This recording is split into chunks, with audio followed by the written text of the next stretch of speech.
Hi ನಮಸ್ಕಾರ. ಇವತ್ತು ಇನ್ನೊಂದು ವಿಷಯ. ಇಡೀ ಜಗತ್ತು ನಾವೇನೋ ಕೊಟ್ಟು ಏನೋ ತಗೊಳ್ಳೋದು, ಇದ್ರ ನಡುವೆ ಇರೋದು ಅಲ್ವಾ. ಇಡೀ ಜಗತ್ತಲ್ಲೂ ನಡೀತಿರೋದು ಅದೇ. ನನಗೇನು ಬೇಕು ಎಲ್ಲ ನನ್ನ ಹತ್ರನೇ ಇರಲ್ಲ.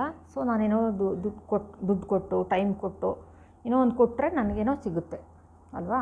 ಈಗ ಉದಾಹರಣೆ ಅಂದರೆ ಅಕ್ಕಿ, ನಮ್ಮಲ್ಲಿ ನಾನು ಬೆಳೆಯಲ್ಲ ಅಂದರೆ ಅಕ್ಕಿ ಬೇಕು ಅಂದಾಗ ನಾನೇನು ಮಾಡಬೇಕು, ಅಕ್ಕಿನ ತೊಗೊಂಬರ್ಬೇಕು. ನಾನೇನೋ ದುಡ್ಡು ಕೊಟ್ಟರೆ ನಂಗೆ ಅಕ್ಕಿ ಸಿಗತ್ತೆ. ನಾನು ಅಕ್ಕಿ ತರಬೇಕಾದ್ರೆ ಆ ಅಂಗಡಿಯವನಿಗೆ ಲಾಭ ಆಗುತ್ತೆ, ನಾನು ಅವನ ಹತ್ರ ಅಕ್ಕಿ ತೊಗೊಂಡ್ರೆ ಅವನಿಗೆ ಲಾಭ ಆಗುತ್ತೆ ಅಂತ ಅಕ್ಕಿ ತೊಗೊಳ್ದೆ ಹೋದರೆ ಅಂಗಡಿಯವನಿಗೆ ಏನು ನಷ್ಟ ಇದೆ? ನನಗೆ ತಾನೇ ನಷ್ಟ. ನನಗೆ ತಾನೇ ಅದು ಅಕ್ಕಿ ಬೇಕು, ಊಟ ಮಾಡಬೇಕು. ಇದು ಯಾಕೆ ಹಿಂಗೆ ಹೇಳ್ತಿದ್ದೀನಿ ಅಂತಂದರೆ, ತುಂಬ ಜನದ ತಲೆಯಲ್ಲಿ ಇರೋದು ಹಾಗೇ. ಮೊದಲೇ ಒಬ್ರು ಹೇಳ್ತಿದ್ರು ನಮ್ಮ ಹತ್ರ, ನಾನು ಕೆಲಸ ಮಾಡಿದ್ರೆ ಅವ್ರಿಗೆ ಲಾಭ ಜಾಸ್ತಿ ಆಗುತ್ತೆ, ಅದಕ್ಕೆ ನೀನು ಕೆಲಸ ಮಾಡಬೇಡ ಅಂತ ನಂಗೊಬ್ರು ಹೇಳ್ಕೊಟ್ರು ಅಂತ ಹೇಳ್ತಾಯಿದ್ರು. ಅವ್ರದ್ದು ತಲೆಗೆ ಏನು ಹೇಳಬೇಕು ಅಂತಲೇ ಗೊತ್ತಾಗಲ್ಲ. ನಾನು ಚೆನ್ನಾಗಿರಬೇಕು ಅಂದರೆ ನಾನೇನೋ ಮಾಡ್ತಾ ಇರಬೇಕು, ಕರೆಕ್ಟ್ ತಾನೆ?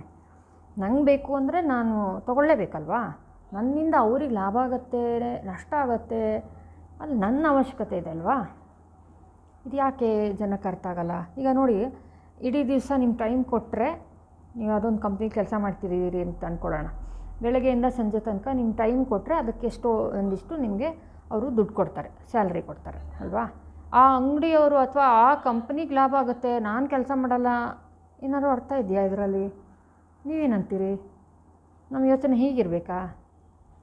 ಅಥವಾ ನನಗೆ ಏನು ಇದರಿಂದ ನಾನು ಮಾಡಿ ನನಗೇನು ಲಾಭ ಆಗುತ್ತೆ, ಅದು ತಾನೇ ನಮ್ಮದು ವಿಚಾರ ಇರಬೇಕು. ನನ್ನ ಲಾಭಕ್ಕೋಸ್ಕರ ತಾನೇ ನಾನು ಏನೇ ಕೆಲಸ ಮಾಡೋದಾದರೂ, ಯಾರೇ ಕೆಲಸ ಮಾಡೋದಾದರೂ ಹಾಗೆ ತಾನೆ. ನನ್ನಿಂದ ಅವರಿಗಾಗತ್ತೋ ಬಿಡುತ್ತೋ ಅದು ಯಾಕೆ ತಲೆ ಬಿಸಿ ಮಾಡ್ಕೋಬೇಕು? ಹಾಗೆ ಯೋಚನೆ ಮಾಡೋದ್ರ ಬದಲಿಗೆ ಕೊಡ್ತಾ ಇರೋ ಅಂದರೆ ತಗೊಳ್ತಾ ಇರೋ ನನಗೂ ಇದು ಡಬಲ್ ಆಗಲಿ, ಕೊಡ್ತಿರೋ ಅವರಿಗೂ ಇದು ಡಬಲ್ ಆಗಲಿ. ಹೀಗೆ ನಮ್ಮ ವಿಚಾರ ಇದ್ದರೆ ನಮ್ಮದು ಲೈಫಲ್ಲಿ ನಾವು ತುಂಬ ಸಕ್ಸಸ್ ಆಗ್ತೀವಿ. ಇಲ್ಲ ನಾವು ಫೇಲ್ಯೂರ್ ಕಡೆನೇ ಹೋಗ್ತೀವಿ.